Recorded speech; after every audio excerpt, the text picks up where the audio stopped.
आज हम बात करेंगे कि मार्जिन ऑफ सेफ्टी क्या होता है। तो मार्जिन ऑफ सेफ्टी के जो ऊपर जब भी आपको शॉर्ट नोट लिखना हो तो ये बहुत इंपॉर्टेंट है। Margin of safety, margin of safety एक कंसेप्ट है फाइनेंशियल एनालिसिस करने के लिए। पर्टिकुलरली वो ब्रेक इवन एनालिसिस के हिसाब से ये रिप्रेजेंट करता है कि कितना जो है excess of budget and actual sales over the break even points.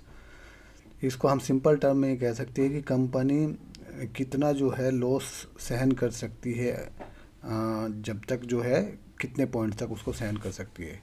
For इसका जो फॉर्मूला है जो मार्जिन ऑफ सेफ्टी, जैसे मान लिया आपने एक्चुअल सेल्स कितनी है, ब्रेक इवन सेल्स कितनी है, और उसको डिवाइड करेंगे एक्चुअल सेल्स से और मल्टीप्लाई करेंगे 100 से। जैसे मान लिया आपको 10 लाख की आपका जो है एक्चुअल सेल्स है और ब्रेक इवन सेल्स आपकी 7.5 लाख है, तो यानी कि 25% आपका जो है आप लॉसेस को हैंडल कर सकते हो। उसके बाद जो है सेल्स अगर 25% तक डिक्लाइन होती है तो फिर भी बिजनेस जो है ऑपरेट होता रहेगा। अगर उससे कम हो गया तो फिर आज लॉस में चला जाएगा बिजनेस, तो और वो सर्वाइव करना उसके लिए मुश्किल हो जाएगा। तो that is called margin of safety. Margin of safety जो है decline before the business reach to the break even point, break even point से पहुंचने तक कितना वो सेल्स को कर सकता है। Difference between actual sale and budgeting sales, break even sales indicate the financial stability को बताता है। जितनी ज़्यादा हाई होगी मार्जिन ऑफ सेफ्टी, बिजनेस इतना ही अच्छा होगा। अगर लो होगी तो वो रिस्क में जाने की संभावना उसकी बढ़ जाती है।